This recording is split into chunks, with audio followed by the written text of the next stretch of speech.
ونعوذ بالله من شرور أنفسنا ومن سيئات أعمالنا من يهده الله فلا مضل له ومن يضلل فلا هادي له وأشهد أن لا إله إلا الله وحده لا شريك له وأشهد أن محمدًا عبده ورسوله أرسله بالحق بشيرا ونذيرا أما بعد فإن خير الحديث كتاب الله وخير الهدي هدي محمد صلى الله عليه وسلم وشر الأمور محدثاتها وكل محدثة بدعة وكل بدعة ضلالة وكل ضلالة في النار فأعوذ بالله السميع العليم من الشيطان الرجيم يا أيها الذين آمنوا اتقوا الله حق تقاته ولا تموتن إلا وأنتم مسلمون يا أيها الناس اتقوا ربكم الذي خلقكم من نفس واحدة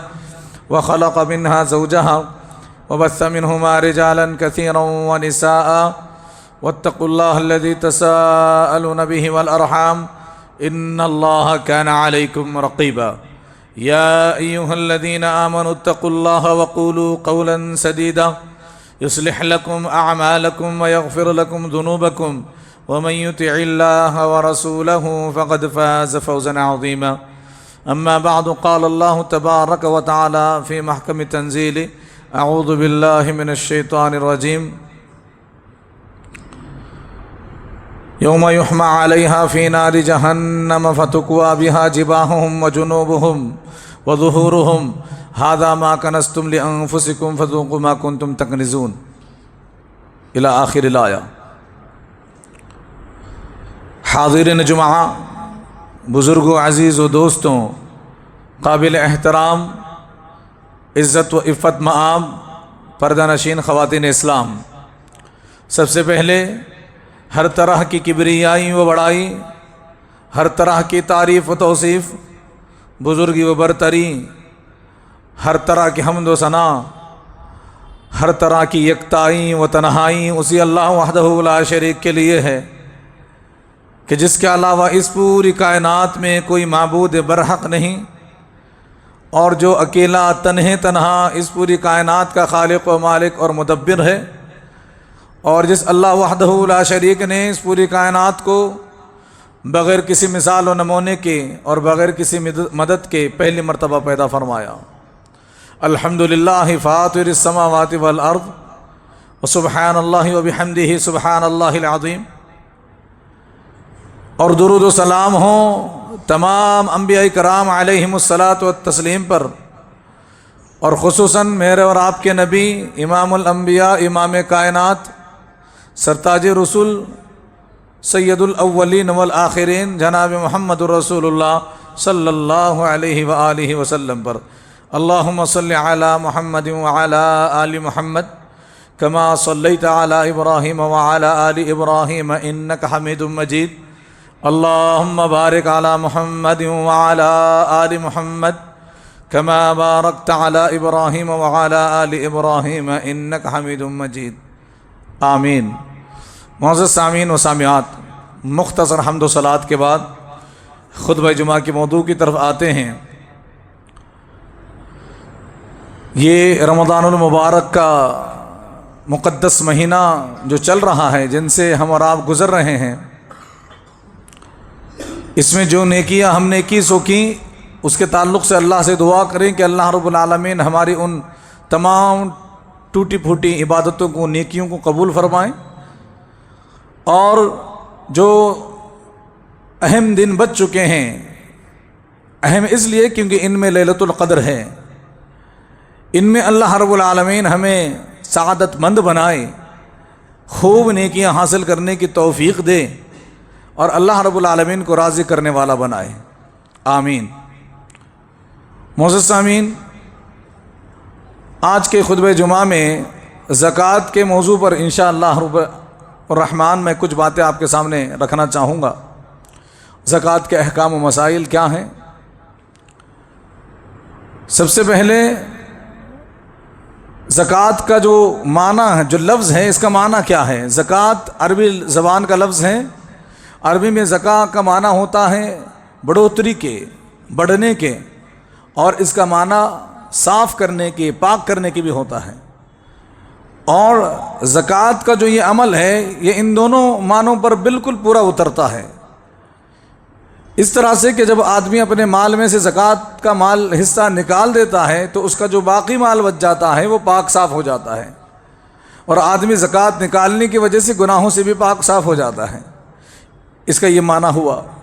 بڑھوتری کا جو معنی ہے، آدمی جب اپنے مال میں سے زکوٰۃ نکالتا ہے تو جو بقیہ مال بچ جاتا ہے اس میں برکت ہو جاتی ہے، وہ بڑھنے لگتا ہے، کیونکہ رسول اللہ صلی اللہ علیہ وسلم فرمایا ما نقص صدقۃ من مال، کہ صدقہ مال کو کم نہیں کرتا بلکہ بڑھاتا ہے۔ تو اس معنی میں زکوٰۃ کا لفظ استعمال ہوا ہے۔ زکوٰۃ کے تعلق سے زکوٰۃ کی اہمیت کو جاننا ضروری ہے۔ زکوٰۃ کی اہمیت یہ ہے کہ یہ اسلام کے 5 ارکان میں سے ایک رکن ہے، اس کے بغیر آدمی مسلمان نہیں ہوتا۔ جو زکوٰۃ کا انکار کرے وہ مسلمان نہیں۔ اسی طرح سے قرآن میں اللہ رب العالمین نے جہاں جہاں بہت سارے مقامات پر نماز کا ذکر کیا ہے، ساتھ ہی میں اللہ نے زکوٰۃ کا بھی ذکر کر دیا ہے۔ اسی طرح حضرت ابوبکر صدیق رضی اللہ عنہ اپنے زمانے میں انہوں نے اعلان کیا کہ جو زکوٰۃ کا انکار کرے گا، زکوٰۃ ادا نہیں کرے گا، میں اس کے خلاف قتال کروں گا، جنگ کروں گا۔ تو معلوم یہ ہوا کہ زکوٰۃ فرض ہے، واجب ہے، اور اس کا انکار کرنے والا دائرہ اسلام سے خارج ہو جاتا ہے، کافر ہو جاتا ہے۔ زکوٰۃ کن لوگوں پر فرض ہے؟ زکوٰۃ ہر اس مالدار پر فرض ہے جس کے پاس نصاب زکوٰۃ موجود ہو، یعنی اتنا مال موجود ہو جو نصاب کو پہنچتا ہو، اور ساتھ ہی ساتھ اس کے اوپر 1 سال بھی گزر جائے، حولان حول جس کو کہا جاتا ہے، یعنی سال کا گزر جانا۔ یہ 2 شرطیں کسی کے پاس پائی جاتی ہیں تو اس کے اوپر زکوٰۃ فرض ہے۔ اللہ کے نبی صلی اللہ علیہ وسلم نے فرمایا کہ زکوٰۃ مسلمانوں کے مالداروں سے لی جائے گی اور غریبوں میں تقسیم کر دی جائے گی۔ زکوٰۃ کے اپنے دنیاوی فائدے ہیں، اخروی فائدہ تو یہ ہے کہ کل قیامت کے دن اللہ رب العالمین گناہوں کو بخش دے گا۔ دنیاوی فائدے یہ ہیں کہ اگر مسلمان بالکل صحیح طریقے سے ہر مسلمان اپنی اپنی زکوٰۃ نکالے تو انشاءاللہ العزیز دولت جو ہے صرف مالداروں کے ہاتھوں میں منحصر نہیں رہ جائے گی، بلکہ غریبوں میں بھی یہ اس کا ریل پھیل ہوگا اور غریبوں کے ہاتھوں میں بھی دولت جائے گی۔ اور اسی طریقے سے اگر صحیح طریقے سے مسلمانوں نے زکوٰۃ نکالنا شروع کر دی تو پھر ہمارے ملک کی ترقی کے لیے بھی یہ بہت زیادہ فائدہ مند ثابت ہو سکتا ہے۔ مسلمانوں کی غریبی ہٹ جائے گی، ملک کی غریبی ہے وہ بھی ہٹ جائے گی، صرف اگر مسلمان اپنی زکوٰۃ نکالنا شروع کر دیں۔ زکوٰۃ کن چیزوں میں فرض ہے، یعنی کن چیزوں میں زکوٰۃ نکالنا چاہیے، اس کے تعلق سے آئیے ہم باتیں سمجھتے ہیں۔ سب سے پہلے جن چیزوں میں زکوٰۃ فرض ہے ان میں سب سے پہلا جو ہے وہ ہے سونا چاندی۔ سونا چاندی یا نقدی پیسہ، روپیہ، کرنسی، یہ سب ایک ہی حکم میں ہے۔ سونا چاندی بھی اور ہمارے پاس جو روپیہ ہے، جو پیسہ دولت ہے، یہ بھی سونا چاندی ہی کے حساب میں آتا ہے۔ تو یہ پہلا یہ ہے کہ سونا چاندی میں اور نقدی کرنسی میں زکوٰۃ نکالنی چاہیے۔ اس کے تعلق سے 2 شرطیں ہیں۔ پہلی شرط یہ ہے کہ سونا چاندی یا نقدی کرنسی نصاب کو پہنچ جائے، اور دوسری شرط یہ ہے کہ اس پر 1 سال گزرے۔ نصاب کو پہنچنے کا کیا مطلب ہے؟ اللہ کے نبی صلی اللہ علیہ وسلم نے فرمایا کہ زکوٰۃ جو ہے 20 دیناراً 20 دینار میں زکوٰۃ فرض ہے۔ 20 دینار میں 1 دینار موجودہ دور کا 4.25 گرام ہوتا ہے، 4.25 گرام، اور اللہ کے نبی صلی اللہ علیہ وسلم نے فرمایا 20 دینار میں زکوٰۃ ہے، تو 20 دینار 85 گرام آج کا سونا بنتا ہے۔ تو یاد رہے کچھ لوگوں کے ذہنوں میں یہ باتیں ہیں کہ 7 تولے یا 7.5 تولے میں زکوٰۃ ہوتی ہے، تو میری یہی گزارش ہے کہ تولے کا حساب نہ رکھیں بلکہ گرام کا حساب رکھیں، کیونکہ یہ ایک ہی ہوتا ہے، بدلتا نہیں ہے۔ اور تولے کا حساب ہم جانتے ہیں کہ یہ بدلتا رہتا ہے، کسی زمانے میں 12 گرام کا تولہ تھا، آج 10 گرام کا ہے، آئندہ ممکن ہے کہ 8 گرام کا تولہ ہو جائے، لہٰذا گرام کا حساب رکھیں، تولے کا حساب نہ رکھیں۔ تو 20 دینار جو ہے یہ 85 گرام کا ہوتا ہے۔ پھر اگر کوئی معلوم کرنے کے لیے، سہولت کے لیے پوچھتا ہے کہ یہ تولہ کتنا بنتا ہے، تو یہ 8.5 تولہ بنتا ہے، 7.5 تولہ نہیں۔ شاید کسی زمانے میں 7.5 تولہ بنتا ہوگا، لیکن آج جو ہے یہ 85 گرام یعنی 8.5 تولہ سونا بنتا ہے۔ تو اگر کسی شخص کے پاس 85 گرام 80 پر 5 گرام سونا یا اس سے زیادہ کتنا بھی ہو، اس سے کم نہیں، اس سے زیادہ جتنا بھی ہو، 85 گرام اور اس سے زیادہ کتنا بھی ہو، تو اس پر زکوٰۃ واجب ہوتی ہے۔ ایک شرط یہ ہے۔ دوسری شرط یہ ہے کہ وہ 85 گرام سونا یا اس سے زیادہ اس کے پاس 1 سال سے موجود ہو۔ مثال کے طور پر گزشتہ سال رمضان میں اگر کسی کے پاس 85 گرام سونا تھا اور پھر آج بھی اس کے پاس 85 گرام سونا موجود ہے، تو وہ اس میں زکوٰۃ نکالے گا۔ اگر درمیان میں کہیں کم ہو گیا تھا اور پھر بڑھ گیا ہے تو پھر اس پر زکوٰۃ نہیں ہے۔ زکوٰۃ کے لیے 2 شرطیں جاننا ضروری ہے۔ ایک یہ ہے کہ وہ نصاب کو پہنچ جائے 85 گرام، اور دوسرا یہ ہے کہ وہ اس کے اوپر سال گزر جائے، حولان حول، تو ایسی صورت میں اس کے اوپر زکوٰۃ فرض ہوتی ہے، وہ زکوٰۃ نکالے گا۔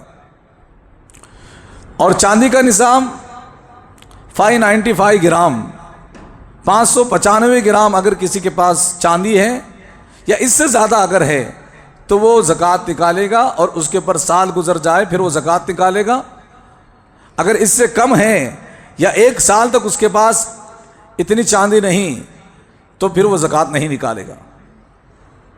اور اسی طرح سے نقدی کرنسی بھی اگر کسی کے پاس اس نصاب کو پہنچ جاتی ہو، یعنی کسی کے پاس اتنا پیسہ ہو کہ وہ 8.5 تولہ یعنی 85 گرام سونا خرید سکتا ہو یا 595 گرام چاندی خرید سکتا ہو، تو وہ زکوٰۃ نکالے۔ دونوں میں سے جو کم ہے اس کے حساب سے وہ زکوٰۃ نکالے، یعنی چاندی کے حساب سے زکوٰۃ نکالے۔ جس کے پاس اتنا پیسہ ہو کہ وہ 595 گرام چاندی خرید سکتا ہو، دیکھ لے کہ مارکیٹ میں ریٹ کیا ہے، اور پھر اپنے پاس مالیات کا حساب کرے اور اس کے بعد پھر زکوٰۃ دے دے۔ اور اس کے لیے بھی ضروری ہے کہ سال گزرے۔ مثال کے طور پر اگر موجودہ دور میں 595 گرام چاندی اگر مثال کے طور پر 40,000 کی آتی ہوں یا 20,000 کی آتی ہوں، جو بھی آپ رقم مفروضہ مان لیں، تو ہمارے پاس گزشتہ سال بھی یہ رقم اگر موجود تھی، پیسے تھے اتنے اور آج بھی ہیں، تب پھر اس میں زکوٰۃ نکالی جائے گی۔ درمیان میں کہیں کم ہو گئی تھی، پھر اس کے بعد بڑی ہے وہ رقم، اتنے پیسے، تو پھر اس میں زکوٰۃ نہیں۔ تو یہ 2 شرطیں اچھی طرح سے سمجھ لیجئے، کیونکہ عام طور سے گھما پھرا کر کے لوگ جو ہے یہی بات کرتے ہیں کہ 100 روپے میں کتنی زکوٰۃ ہے، 200 میں کتنی زکوٰۃ ہے، 1000 میں کتنی زکوٰۃ ہے۔ یہ نصاب بتا دیا گیا ہے، اس پر زکوٰۃ فرض ہے۔ اب یہی پھر ہے، اور زکوٰۃ کتنی نکالنی چاہیے؟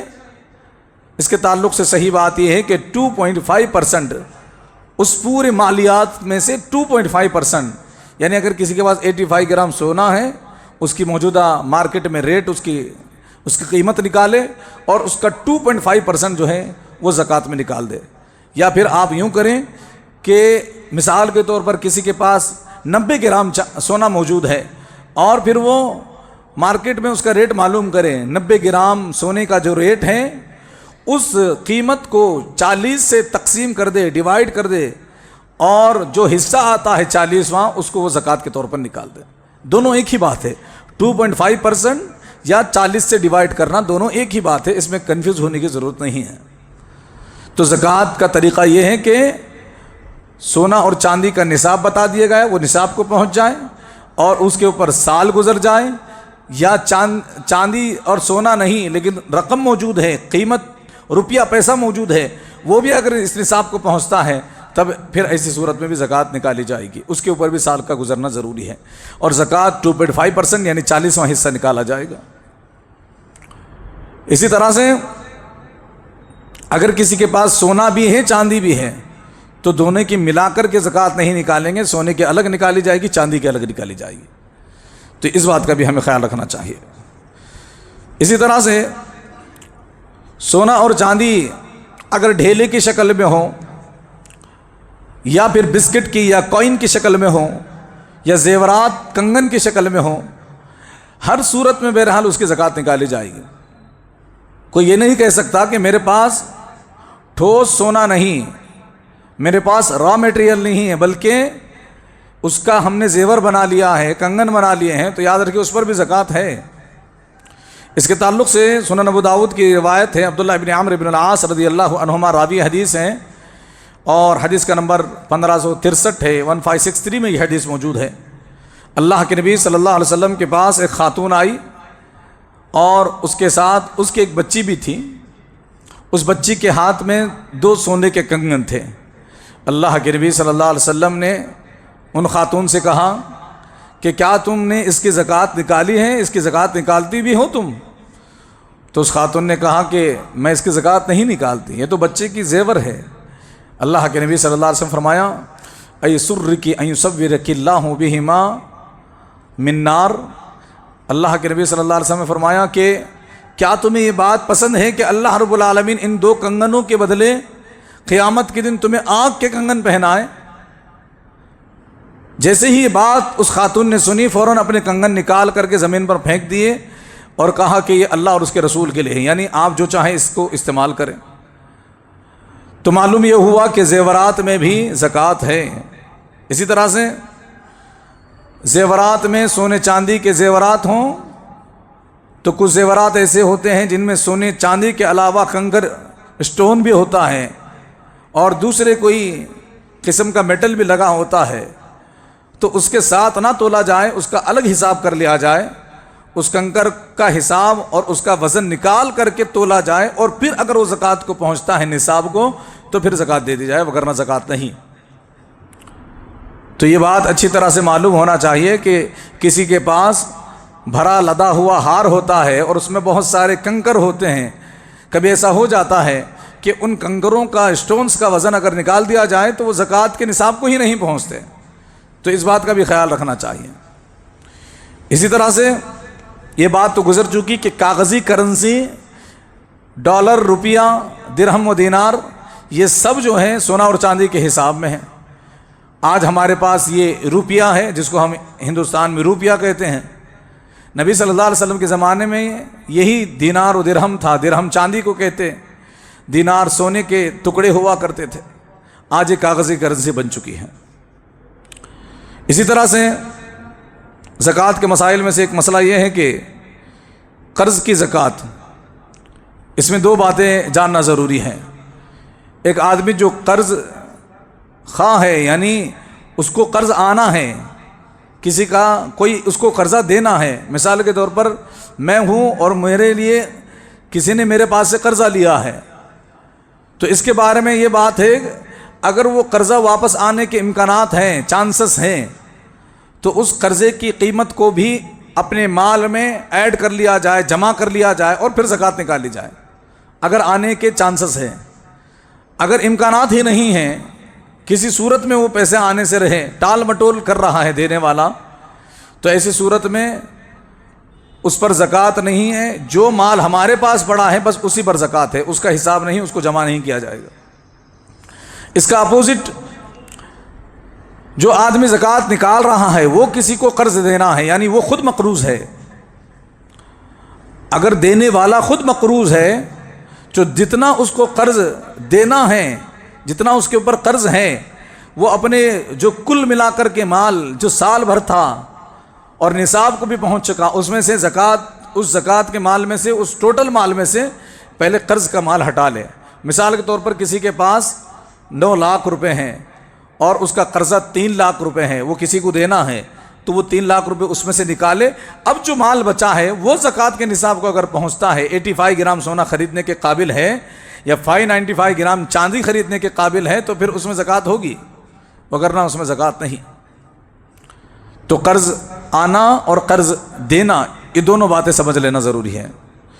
اسی طریقے سے اگر کسی شخص نے کسی کو قرضہ دیا ہے اور وہ قرضہ واپس نہیں آ رہا لیکن آنے کے امکانات ہیں، تو اس کا تو طریقہ بتا دیا گیا کہ وہ اس میں جمع کر لے اور زکوٰۃ نکالے۔ لیکن امکانات ہی نہیں، کوئی چانسز نہیں کہ پیسہ آ جائے، تو ایسی صورت میں وہ کیا کرے، اپنے پاس جو موجودہ مال ہے اس میں سے زکوٰۃ نکال دے۔ لیکن پھر آگے چل کر کے کبھی وہ پیسہ مل جائے، وہ قرض والا اگر ہمیں اپنا قرض واپس دے دے، تو پھر ایسی صورت میں اس سال جو ہے ایک سال گزشتہ کی اور اس سال کی زکوٰۃ نکالی جائے گی، یہ حکم ہے۔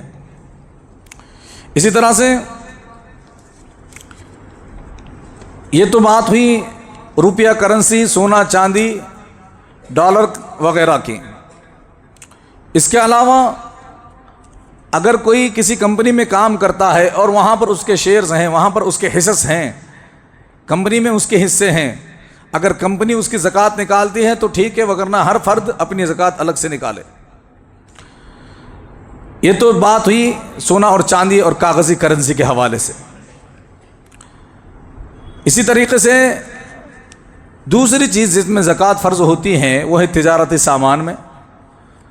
کوئی بندہ تجارت کر رہا ہے، تاجر ہے، بزنس مین ہے، جس چیز کی وہ تجارت کر رہا ہے اس میں زکوٰۃ ہوتی ہے، اور اس کا طریقہ یہ ہے کہ جس چیز کی بھی وہ تجارت کر رہا ہے، سال بھر اس سے جو آمدنی ملی ہے اور اس کے بعد جو مال پڑا ہوا ہے، جس چیز کو وہ بیچتا ہے، جس سے وہ کماتا ہے، وہ مال، جس چیز سے بناتا ہے وہ نہیں، جو مال اس کے پر پڑا ہوا ہے۔ مثال کے طور پر ایک آدمی کی کپڑوں کی فیکٹری ہے، اس کے پاس کپڑے بنانے کی مشینیں پڑی ہوئی ہیں، ان مشینوں پر زکوٰۃ نہیں ہے۔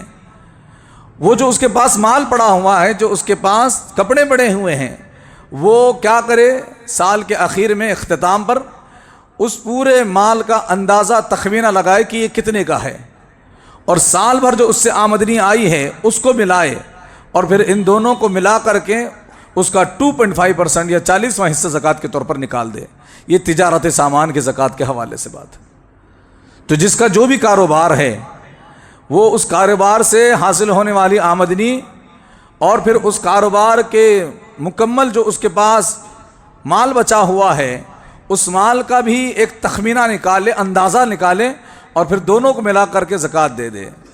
یہ طریقہ ہے تجارتی سامان کے زکوٰۃ دینے کا۔ یاد رہے، اگر کوئی شخص اپنے ذاتی استعمال کے لیے کوئی چیز رکھتا ہے اس کے پر زکوٰۃ نہیں ہے۔ کسی نے گاڑیاں رکھی ہیں یا کوئی اپنے 2-4 بنگلے رکھتا ہے، گھر رکھتا ہے، اسی طرح سے کوئی آدمی جو ہے شوقیہ طور پر یا اپنے لیے کوئی بھی مہنگی چیز خرید کر کے رکھتا ہے، پلاٹس وغیرہ رکھتا ہے اپنے لیے استعمال کے لیے، تو اس پر زکوٰۃ نہیں ہے، اپنے فائدے کے لیے رکھتا ہے، اپنے استعمال کے لیے رکھتا ہے۔ لیکن اگر تجارت کے لیے لیتا ہے تو پھر اس کے اوپر زکوٰۃ ہوگی، اس کی جو قیمت ہے اس کو اور اس سے حاصل ہونے والی آمدنی، اس سے حاصل ہونے والے کرائے کو جمع کر کے زکوٰۃ نکالی جائے گی۔ تو اپنے ذاتی استعمال کے لیے چاہے آدمی جتنی بھی چیزیں لے اس کے اوپر زکوٰۃ نہیں ہے، یہ بات یاد رکھے، اور چاہے وہ جتنی بھی مہنگی کیوں نہ ہو۔ اسی طرح سے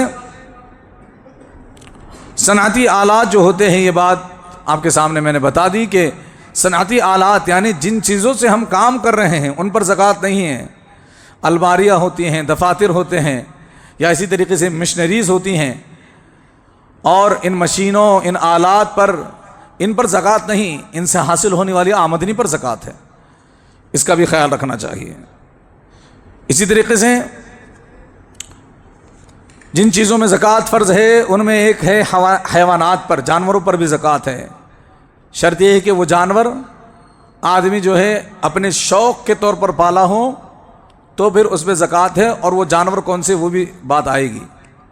لیکن اگر کسی نے جانور کو تجارت کے طور پر لیا ہو تو پھر وہ تجارت کے حساب میں آئے گا، اس سے آنے والی آمدنی پر زکوٰۃ ہوگی، ان جانوروں کی تعداد پر زکوٰۃ نہیں ہوگی، چاہے وہ جانور کتنے بھی ہی کیوں نہ ہو۔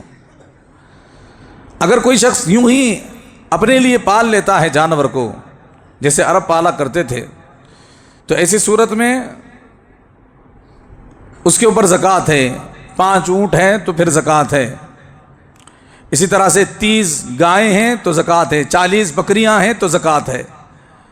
یہ جو اپنے لیے پالتا ہو، اس کے چند شرائط ہیں۔ پہلا یہ ہے کہ سال کا اکثر حصہ مالک کو ان کی خوراک خریدنا نہ پڑے، وہ خود سے چرتی ہوں، وہ تمام مخلوقات، وہ جانور جو ہیں، وہ حیوانات خود سے چرتے ہوں، مالک کو ان کا انتظام کرنا نہ پڑے۔ اور اسی طرح سے ان کی ملکیت پر سال گزرے، یعنی آج جانور کسی کے پاس موجود ہیں تو سال کا گزرنا اس کے لیے بھی ضروری ہے۔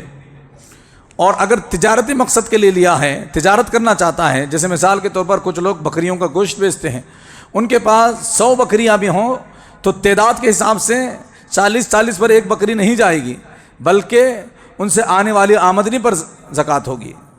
ان سے آنے والے کرائے، جیسے ہم دکان یا مکان کرائے پر دیتے ہیں، اس سے آنے والی آمدنی پر کرائے پر زکوٰۃ ہوتی ہے، ویسے ہی اس سے آنے والی آمدنی پر، فائدے پر زکوٰۃ ہوگی۔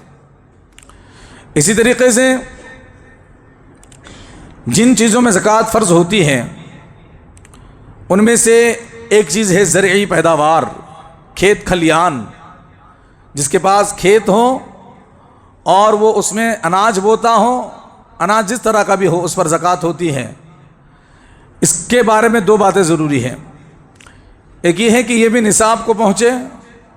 اس میں جو دوسری شرط ہے سال کا گزر جانا، وہ اس میں نہیں ہے، کیونکہ پیداوار جو ہیں کبھی بھی حاصل ہو سکتی ہیں۔ اناج کی پیداوار کبھی بھی حاصل ہو سکتی ہیں، 6 مہینے میں، 4 مہینے میں یا سال بھر میں۔ اس لیے اللہ نے فرمایا وَآتُوا حَقَّهُ يَوْمَ حَصَادِهِ، جس دن اس کی کٹائی کرو گے، جس دن تم اس کو حاصل کر لو گے، اس دن تم اس کی زکوٰۃ نکالو گے۔ اور اس کا طریقہ یہ ہے، اس کا نصاب زرعی پیداوار میں، چاہے وہ چاول ہو، گیہوں ہو یا اور کسی طرح کا اناج ہو، اگر وہ 653 کلو گرام، اور بعض نے 630 کلو گرام کہا ہے، اگر 653 کلو گرام، 653 گرام، 650 پر 3 کلو گرام اگر کسی کا نکلتا ہے اناج تو وہ زکوٰۃ دے گا۔ اس سے کم میں اگر اناج نکل رہا ہے تو اس کے اوپر زکوٰۃ نہیں ہے۔ تو یہ بات ہے کہ 653 کلو گرام میں سے زکوٰۃ نکالی جائے گی۔ اور زکوٰۃ نکالنے کا طریقہ کیا ہے؟ یہاں 2.5% نہیں ہے۔ اس کا طریقہ یہ ہے، اللہ کے نبی صلی اللہ علیہ وسلم نے فرمایا فیما سقط السماء والعیون وکان عطریا العشر وما سقی بالنضح نصف العشر۔ بخاری کی حدیث ہے، 1483 حدیث کا نمبر ہے۔ اللہ کے نبی صلی اللہ علیہ وسلم فرماتے ہیں کہ ایسا کھیت کھلیان، ایسا باغ باغیچہ جس کو قدرتی طور پر پانی ملے بارش کے ذریعے یا کسی اور طریقے سے، یا وہ خود بخود جو ہے نم ہو جاتی ہو اور سیراب ہو جاتی ہو اور اس میں اناج لگ جاتا ہے، فصلیں اگ جاتی ہیں، تو ایسی فصلوں میں جو قدرتی طور پر سیراب ہوتی ہیں، ان فصلوں میں اللہ کے نبی صلی اللہ علیہ وسلم فرمایا کہ 10واں حصہ نکالا جائے، یعنی پورے مال میں سے 10واں حصہ، اس کے 10 حصے بنائے جائیں، ایک حصہ جو ہے زکوٰۃ کے طور پر نکال دیا جائے۔ اور اگر وہ نیراوری نہیں ہے، یعنی آسمان سے قدرتی طور پر پانی کا بندوبست نہیں ہے، آدمی بورویل لگا کر کے یا جانوروں کے ذریعے اس کو سینچتا ہے، کنویں سے نکال کر کے ڈالتا ہے، یا پھر اس کو پانی کے لیے پیسے دینے پڑتے ہیں، یا اس نے نالی وغیرہ کا بندوبست کیا ہے، جو کوئی محنت اگر اس نے کی ہے پانی کے پہنچنے کے لیے، تو پھر اللہ کے نبی صلی اللہ علیہ وسلم نے فرمایا کہ 20واں حصہ، یعنی اس پورے اناج کا کہ 20 حصے کیے جائیں، ایک حصہ نکال کر کے زکوٰۃ کے طور پر ادا کر دیا جائے۔ بعض کہتے ہیں کہ اس کی قیمت بھی دی جا سکتی ہے، بعض کہتے ہیں کہ نہیں، اناج ہی دے دیا جائے۔ تو بہرحال دونوں طرح کی گنجائش ہے۔ تو اللہ کے نبی صلی اللہ علیہ وسلم نے بیان فرما دیا کہ خود سے جو سیراب ہوتے ہیں اس میں 10واں حصہ نکالا جائے زکوٰۃ کے طور پر، کھیت کھلیان میں، فصلوں میں۔ اور اگر جو خود سے نہیں ہوتے، جن کو سیراب کیا جاتا ہے موٹر کے ذریعے، تو پھر ایسی صورت میں اس کا 20واں حصہ زکوٰۃ کے طور پر نکال دیا جائے گا۔ یہ جن کے کھیت کھلیان ہیں ان کے لیے یہ بات اہم ہے۔ تو یہ 4 چیزیں ہیں جن میں زکوٰۃ فرض ہوتی ہے۔ سونا چاندی، اس کا نصاب بتا دیا گیا، اور اس کے پر سال کا گزرنا ضروری ہے، اس کی زکوٰۃ 2.5% ہے، 40واں حصہ ہے۔ تجارتی سامان، جو اس سے حاصل ہونے والی آمدنی سال بھر کی، اور جو مال موجود ہے وہ کتنے کا ہے، وہ اندازہ لگا کر کے دونوں کو ملا کر کے سال کے اختتام پر زکوٰۃ دے دی جائے۔ جانوروں کے بارے میں بتا دیا گیا۔ عام طور سے ہمارے پاس تو آج یہ شوق نہیں رہا کہ لوگ اتنے جانور پالتے ہوں، اگر پالتے ہیں تو تجارت کے لیے ہی پالتے ہیں، تو یہ مسئلہ آسان ہو گیا۔ اور چوتھی چیز ہے زرعی کھیت کھلیان سے حاصل ہونے والی فصلوں، ان پر بھی زکوٰۃ ہے۔ اور اس کا طریقہ بتا دیا گیا، جب اس کو کٹائی ہوگی تبھی اس کی زکوٰۃ نکال دی جائے گی، اور 20واں یا 10واں حصہ حسب حالات اس کو نکالا جائے گا۔ تو یہ زکوٰۃ کے وہ 4 باتیں ہیں جن میں زکوٰۃ فرض ہوتی ہے۔ یاد رکھیے، جو شخص زکوٰۃ نہیں نکالتے ان کے بارے میں اللہ رب العالمین نے قرآن میں بیان فرمایا ہے، یوم یحمى علیہا فی نار جہنم فتکوی بہا جباہہم وجنوبہم وظہورہم ھذا ما کنزتم لانفسکم فذوقوا ما کنتم تکنزون۔ جو لوگ زکوٰۃ نہیں نکالتے، اللہ نے فرمایا کہ قیامت کے دن ان کے مال جن کو انہوں نے خزانہ بنا کر کے رکھا، زکوٰۃ کے طور پر نہیں نکالا، اس کو پگھلایا جائے گا، اور پھر ان کی پیشانیوں پر اور ان کے پہلوؤں پر اور ان کی پیٹھوں پر اس کو داغا جائے گا، اس سے چمٹایا جائے گا۔ اللہ اکبر۔ اور فرماتے ہیں، کہا جائے گا ھذا ما کنزتم لانفسکم، یہ وہ خزانہ ہے جو تم اپنے لیے جمع کر کر کے رکھتے تھے، فذوقوا ما کنتم تکنزون، چلو اپنے خزانے کا مزہ چکھو۔ تو یاد رہے، زکوٰۃ اگر فرض ہو گئی ہے تو زکوٰۃ نکال دینی چاہیے، اس میں دیر نہیں کرنی چاہیے۔ اور ایک بات میں آپ کو یہ بھی بتا دوں کہ زکوٰۃ جو نکالی جاتی ہے، عام طور سے تو ہم رمضان میں نکالتے ہیں، لیکن اس کے لیے رمضان ہی میں نکالنا ایسی کوئی شرط نہیں ہے۔ کسی نے اگر شوال میں نکالا ہے تو آئندہ سال شوال میں نکالے، ربیع الاول میں نکالا ہے تو آئندہ سال ربیع الاول میں، اسلامی کیلنڈر کے حساب سے سال کے کسی مہینے میں وہ زکوٰۃ نکال سکتا ہے۔ عام طور سے عموماً لوگ جو ہے رمضان میں نکالتے ہیں، اس لیے ہر سال بھی رمضان ہی میں نکالتے ہیں، اس میں بھی کوئی حرج کی بات نہیں۔ رمضان میں ویسے اعمال کی فضیلتوں کو بڑھا دیا جاتا ہے، ثواب کو بڑھا دیا جاتا ہے۔ اسی طریقے سے اللہ کے نبی صلی اللہ علیہ وسلم نے اور اللہ رب العالمین نے قرآن میں زکوٰۃ کے مصارف بھی بیان کر دیے ہیں کہ زکوٰۃ دینی کس کو چاہیے۔ اللہ نے فرمایا، انما الصدقات للفقراء والمساکین والعاملین علیہا والمؤلفۃ قلوبہم وفی الرقاب والغارمین وفی سبیل اللہ وابن السبیل فریضۃ من اللہ۔ اللہ نے فرمایا کہ صدقات، زکوٰۃ فقراء اور مسکین کے لیے، فقراء اور مسکین ان کو کہا جاتا ہے جن کے پاس ان کی ضرورت بھر کھانا پانی، ان کی ضروریات زندگی، سامان زندگی میسر نہ ہو تو ان کو دیا جائے۔ آج کھا لیں کل کا بھروسہ نہیں، صبح کھائیں شام کا بھروسہ نہیں۔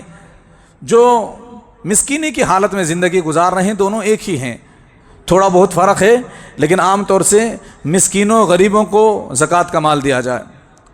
اور زکوٰۃ کا مال دینے کا طریقہ یہ ہے، عام طور سے اس معاملے میں بھی ہمارے پاس غلطی ہو جاتی ہے۔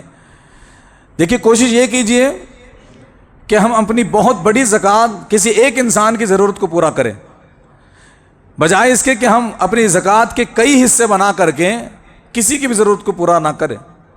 مثال کے طور پر اگر کسی کی 20,000 روپے زکوٰۃ نکلتی ہے، وہ کسی ایک آدمی کے گھر کا پورا خرچہ اٹھا سکتا ہے 20,000 روپے میں، مہینہ بھر کا، 2 مہینے کا یا سال بھر کا۔ لیکن اگر وہی 20,000 20 لوگوں کو دے دی جائے تو 1,000 روپے میں آدمی جو ہے ایک دن میں اس کا مال ختم ہو جائے گا۔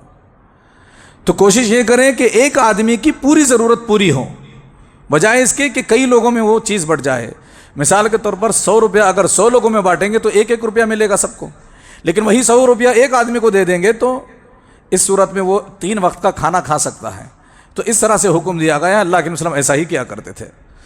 تو یہ زکوٰۃ نکالنے کے بارے میں اللہ نے فرمایا کہ مسکینوں اور فقیروں کو زکوٰۃ دے دی جائے۔ والمساکین والعاملین علیہا، نبی صلی اللہ علیہ وسلم کے زمانے میں ایسا ہوتا تھا کہ رسول اللہ صلی اللہ علیہ وسلم اجتماعی زکوٰۃ نکالتے تھے، سارے مسلمانوں کی زکوٰۃ کو اکٹھا کرتے تھے اور پھر کسی ایک آدمی کو اس کا ذمہ دار بناتے تھے کہ تم جا کر کے مستحقین تک پہنچا دو، اور وہ کام کرتے تھے۔ پھر ان کے کام کرنے کا اجر جو ہے، ان کی اجرت جو ہے، اسی زکوٰۃ کے مال میں سے دے دی جاتی تھی۔ ایسا کیا جا سکتا ہے۔ پھر وہ شخص چاہے مالدار ہی کیوں نہ ہو، زکوٰۃ کے مال میں سے اس کی آپ کہیں کہ تنخواہ اس کو دی جا سکتی ہے۔ والمساکین والعاملین علیہا والمؤلفۃ قلوبہم، اور تالیف قلب کے لیے، دلوں کو نرم کرنے کے لیے، اگر کوئی نو مسلم ہے تو اس کو مضبوط کرنے کے لیے، مستحکم کرنے کے لیے دے دیا جائے، یا اگر کوئی ابھی مسلمان بننا چاہتا ہے، اسلام کے قریب ہے، تو اس کو دے دیا جائے تاکہ اور قریب آ جائے، یا پھر کسی ایسے غیر مسلم کو جو ہمارا ہم خیال ہو، اس کو پیسہ دینے کی وجہ سے، زکوٰۃ دینے کی وجہ سے وہ مسلمانوں کے خلاف کوئی بھی سازش میں شامل نہیں ہوتا، اور مسلمانوں کے خلاف ہونے والی سازشوں میں وہ بلکہ لوگوں کو بتاتا ہے کہ مسلمانوں کے ساتھ ایسا نہیں کرنا چاہیے۔ یعنی اس کے ذریعے سے اگر اسلام اور مسلمانوں کو رتی برابر بھی فائدہ ہوتا ہو تو پھر ایسے آدمی کو بھی تالیف قلب کے لیے، دل کی نرم کرنے کے لیے اس کو زکوٰۃ دی جا سکتی ہے۔ والمؤلفۃ قلوبہم وفی الرقاب، اور گردنوں کو آزاد کرنے کے لیے جو مسلمان بغیر قصور کے، بغیر کسی کرائم اور جرم کے اگر پھنس چکے ہیں تو ان کو جیلوں سے نکالنے کے لیے زکوٰۃ کا مال استعمال کرے۔ جو قصور کر کے گیا ہے وہ تو سزا پائے گا، لیکن جو بغیر قصور کے صرف نام محمد اور عبداللہ ہونے کی وجہ سے گیا ہے تو پھر اس کو نکالا جائے۔ اسی طریقے سے والغارمین، جو لوگ مقروض ہیں، جن کے اوپر قرض چڑھا ہوا ہے اور وہ قرض ادا نہیں کر پا رہے ہیں، جائز کام کے لیے اگر انہوں نے قرض لیا ہے تو ان کے قرضوں کو بھی زکوٰۃ کے ذریعے سے دور کیا جا سکتا ہے۔ یاد رہے، فاسق اور فاجر گنہگار لوگوں کو زکوٰۃ نہ دیں، جن کے بارے میں ہم جانتے ہیں کہ یہ گناہ کرتا ہے، ان کو زکوٰۃ نہ دیں۔ پھر ہمارے مال کو صحیح جگہ پر ہم نے غلط جگہ پر ڈال دیا، صحیح جگہ پر ہم نے نہیں ڈالا۔ تو جو لوگ نیک ہیں، کوشش کرتے ہیں حتی المقدور، جتنی ان کی نصیب کی بات ہے، لیکن پھر بھی وہ اپنے حالات کو بہتر نہیں کر سک رہے ہیں تو ان کو زکوٰۃ دے کر کے ان کو بہتر بنایا جائے۔ محدثین کہتے ہیں کہ کسی ایک انسان کی سال بھر کی ضروریات کو پورا کیا جا سکے اس طرح زکوٰۃ دینی چاہیے، یہ طریقہ ہے۔ اللہ کے نبی صلی اللہ علیہ وسلم اسی طرح سے زکوٰۃ دیا کرتے تھے۔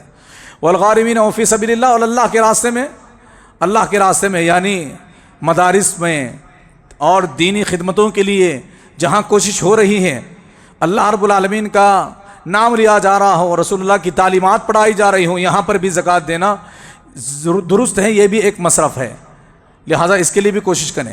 اور اسی مناسبت سے ہمارے پاس سرگپا سے ہمارے ایک بھائی آئے ہیں، نوجوان ساتھی ہیں سید عبداللہ، اللہ رب العالمین ان کی عمر میں اور عمل میں، نیک عمل میں برکت عطا فرمائے۔ کوشش کر رہے ہیں الحمدللہ، بچیوں کا مدرسہ ہے سرگپا میں، الحمدللہ امیر صاحب نے اور میں نے خود اس مدرسے کو دیکھا بھی ہے، ماشاءاللہ بہترین کام ہے۔ آپ حضرات سے گزارش ہے کہ آپ ان کا جاتے ہوئے ضرور تعاون کریں، اور ایک مہینے کا خرچہ تقریباً 40,000 روپے ہے، لہٰذا آپ سے گزارش ہے کہ آپ اس طرح زکوٰۃ دیں اور اپنے دیگر نفلی صدقات کو دیں کہ ان کے سال بھر کی ضرورت پوری ہو جائے، بچوں کا خرچہ نکل جائے، ان کے اسٹاف کا خرچہ نکل جائے، مدارس کے خرچے آسانی سے نکلے، تاکہ وہ بھی بالکل فری فل ہو کر کے، بالکل مطمئن ہو کر کے دین کا کام کر سکیں اور اطمینان سے دین کا کام کر سکیں۔ تو جاتے ہوئے نماز کے بعد آپ انشاءاللہ ضرور اپنے زکوٰۃوں میں سے، اپنے نفل صدقات و عطیات میں سے ان کی مدد کریں اور مدرسے کا بھرپور تعاون کریں۔ تو اللہ رب العالمین نے فرمایا والغارمین فی سبیل اللہ، اللہ کے راستے میں وابن السبیل، اور اسی طریقے سے مسافر آدمی اگر کوئی ہے اور اس کی ضروریات سفر ختم ہو چکی ہیں، جائز کام کے لیے سفر کر رہا تھا، کوئی غلط کام کے لیے سفر کر رہا تھا، تو اس کی مدد نہیں کی جائے گی زکوٰۃ کے مال میں سے، بلکہ جائز کام کے لیے جا رہا تھا، اپنی بیوی بچوں کے پالنے کے لیے محنت کرنے کے لیے جا رہا تھا، اور وہ راستے میں اس کا سامان سفر ختم ہو جاتا ہے تو اس کو زکوٰۃ دی جا سکتی ہے، اس علاقے کے لوگ وہاں زکوٰۃ دے سکتے ہیں۔ تو یہ 8 مصارف زکوٰۃ ہیں، ان میں سے سب کو دینا ضروری نہیں ہے، کوئی ایک آپ کو مل جائے آپ اس کو زکوٰۃ دے دیجیے۔ اسی طریقے سے ایک بات یاد رکھیے، یہ 8 جو مصارف زکوٰۃ ہیں، 8 قسم کے جو لوگ ہیں، ان میں اگر کوئی قریبی رشتہ دار ہے اس کو زیادہ ترجیح دیجیے، کیونکہ اللہ کے نبی صلی اللہ علیہ وسلم فرماتے ہیں کہ زکوٰۃ دینا یہ زکوٰۃ ہوا کسی بھی عام آدمی کو، لیکن رشتہ دار کو زکوٰۃ دینا اس کے دگنا اجر ملتا ہے، ایک رشتہ داری کا اور ایک زکوٰۃ دینے کا۔ لہٰذا اگر انہی 8 مصارف میں کوئی آپ کو اپنا قریبی مل جاتا ہے تو اس کو زکوٰۃ دے کر کے آپ دگنا اجر کمائیے، دگنا جو ہے ثواب حاصل کرنے کی کوشش کیجیے۔ اسی طریقے سے والدین جو ہیں اپنے بچوں کو زکوٰۃ نہیں دے سکتے، اولاد جو ہے اپنے ماں باپ کو زکوٰۃ نہیں دے سکتی، بلکہ وہ اپنے حلال مال میں سے ان کی مدد کرے گی۔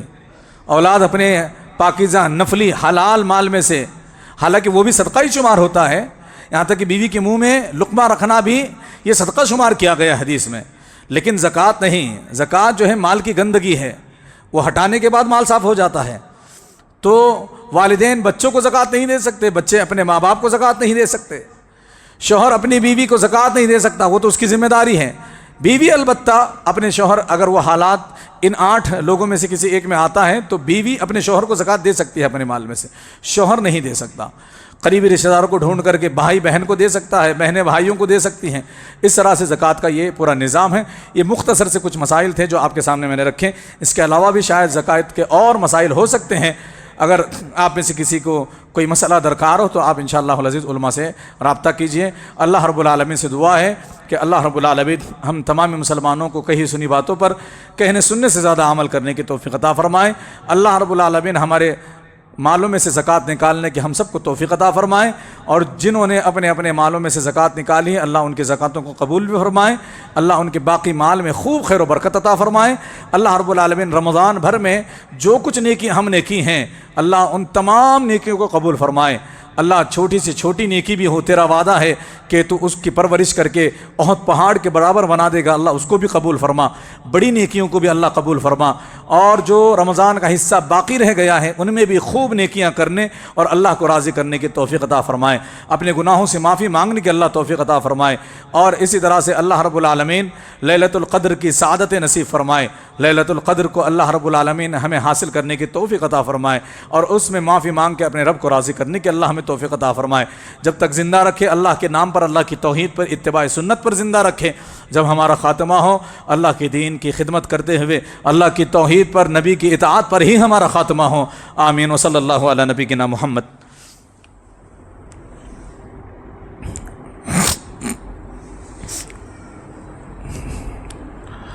الحمدللہ رب العالمین والصلاة والسلام علی اشرف الانبیاء والمرسلین وعلی آلہ وصحبہ اجمعین ومن تبعہم بإحسان الی یوم الدین، اما بعد۔ معزز سامعین، کیونکہ آج سے جو ہے انشاءاللہ پہلا عشرہ، آخری عشرہ جو ہے شروع ہو جائے گا، آخری کے 10 دن شروع ہو جائیں گے۔ آج پہلی تاخیرات ہے، اس لیے ایک مسئلہ میں آپ کے سامنے رکھ دینا چاہتا ہوں جو آج بیان کرنا ضروری ہے، وہ ہے اعتکاف کا مسئلہ۔ اللہ کے نبی صلی اللہ علیہ وسلم اپنی زندگی کے ہر رمضان میں 10 دن کا اعتکاف بیٹھتے تھے، آخری کے 10 دنوں میں۔ لیکن جس سال اللہ کے نبی صلی اللہ علیہ وسلم کو اللہ نے فوت دے دی، اس سال اللہ کے نبی صلی اللہ علیہ وسلم نے 2 عشرے یعنی 20 دن کا اعتکاف کیا۔ اور اللہ کے نبی صلی اللہ علیہ وسلم کے دنیا سے جانے کے بعد ان کی بیویاں جو ہے مسجد میں بیٹھ کر کے اعتکاف کیا کرتی تھی۔ تو اعتکاف کا مطلب یہ ہے کہ آدمی دنیا سے الگ تھلگ ہو کر کے اللہ رب العالمین کے خاطر مسجد میں آ کر کے ایک طرف یکسو ہو کر کے بیٹھے اور خوب اللہ کی عبادت کرے، اپنے گناہوں کی معافی تلافی کے لیے گڑ گڑائے، اور خوب ذکر و اذکار کرے، نفلی عبادتیں بھی کرے فرض کے ساتھ ساتھ۔ اس طرح سے اللہ کو منانے کی کوشش کرے، اس سے انسان کے گناہ معاف ہو جاتے ہیں۔ اور اسی طریقے سے اعتکاف میں دنیاوی چیزوں کے لیے مسجد سے باہر جانا تو دور کی بات ہے، دینی کاموں کے لیے بھی مسجد سے باہر نہیں جانا چاہیے۔ یعنی اللہ کے نبی صلی اللہ علیہ وسلم کی بیوی ہم سب کی ماں حضرت عائشہ رضی اللہ عنہا فرماتی ہیں کہ اگر اعتکاف میں بیٹھنے والے اس کو پتہ چل جائے کہ کوئی بیمار ہے تو وہ عیادت میں بھی نہ جائے، اس کو پتہ چلے کہ کوئی مر جائے تو اس کے جنازے میں بھی نہ جائے، وہ اعتکاف میں ہی بیٹھا رہے۔ تو دنیاوی ضرورتوں کے لیے تو ہرگز بھی باہر نہیں جانا چاہیے، الا یہ کہ بہت زیادہ ایسی ضرورت ہے جس کے علاوہ کوئی چارہ نہیں، پاخانہ پیشاب یا کھانے پینے کے مسئلے، اگر اس کے قریب میں انتظام نہیں تو پھر وہ باہر جا کر کے اس سے فائدہ حاصل کر سکتا ہے، لیکن بس اتنا ہی۔ تو یہ اعتکاف کے تعلق سے ہے، اس سے انسان کے انشاءاللہ گناہ معاف ہوتے ہیں، یہ اللہ کے نبی صلی اللہ علیہ وسلم کی سنت ہے۔ اور اگر کوئی اعتکاف کرنا چاہتا ہے تو اس کا طریقہ یہ ہے کہ وہ عصر کی نماز کے بعد مسجد آ جائے، نیت کر کے عصر کی نماز کے بعد ہی مسجد میں آ جائے، اور داخل وہ اعتکاف میں کب ہوگا؟ معتکف میں اپنے، یعنی جہاں پر وہ بیٹھ رہا ہے وہ داخل ہوگا مغرب کی نماز کے بعد۔ عصر کی نماز کے ساتھ نیت کر لے اور مسجد ہی میں رہ جائے، اور باقاعدہ وہ اس میں شامل کب ہوگا؟ وہ مغرب کی نماز کے بعد۔ اور نکلے گا کب؟ 10 دن کا یا 3 دن کا اس نے اعتکاف کیا ہے تو چاند دکھنے کے بعد، یعنی مغرب کی نماز کے بعد ہی باہر نکلے گا۔ تو یہ طریقہ ہے اعتکاف کا۔ اور خواتین کے لیے حکم یہی ہے کہ خواتین اگر اعتکاف بیٹھنا چاہتی ہیں تو وہ بھی مسجد ہی میں بیٹھیں گی، کہیں اگر مسجد میں انتظام نہیں ہے تب بھی وہ گھر میں اعتکاف نہیں بیٹھیں گی، بیٹھنا ہے تو مسجد ہی میں بیٹھیں گی، وگرنہ گھر میں بیٹھنے کی اجازت نہیں۔ اللہ نے فرمایا وَأَنْتُمْ عَاكِفُونَ فِي الْمَسَاجِدِ کہ مسجدوں کو میں اعتکاف بیٹھا جائے۔ مساجد کے تمام مساجد کے ذمہ داروں سے یہی گزارش ہے، ہمیشہ ہمارا یہی رونا ہے کہ مسجدوں میں خواتین کا بندوبست کیا جائے، کہ مسجد میں خواتین آ کر کے نمازیں پڑھ سکیں، جمعہ میں حاضر ہو سکیں، عام نمازوں کو بھی پڑھنا چاہیں، فرض نمازوں کو تب بھی پڑھ سکیں، اور رمضان میں خصوصاً اعتکاف کے لیے ان کے لیے بندوبست ہونا چاہیے۔ لیکن افسوس کی بات یہ ہے کہ اس بات کو لوگوں نے صحیح مثبت پہلو میں لینا چاہیے تھا، لیکن لوگوں نے کہا کہ عورت کا مسجد آنا ہی فتنہ ہے۔ بہرحال اللہ رب العالمین ہم سب کو ہدایت نصیب فرمائے، اور ہماری نیکیوں کو قبول فرمائے، اللہ حسن عمل کی توفیق عطا فرمائے، آمین۔ اعوذ باللہ من الشیطان الرجیم، ان اللہ و ملائکتہ یصلون علی النبی یا ایھا الذین آمنوا صلوا علیہ وسلموا تسلیما، اللہم صل علی محمد وعلی آل محمد کما صلیت علی ابراہیم وعلی آل ابراہیم انک حمید مجید، اللہم بارک علی محمد وعلی آل محمد کما بارکت علی ابراہیم وعلی آل ابراہیم انک حمید مجید۔ اعوذ باللہ من الشیطان الرجیم، ان اللہ یأمر بالعدل والإحسان وإیتاء ذی القربى وینہی عن الفحشاء والمنکر والبغی یعظکم لعلکم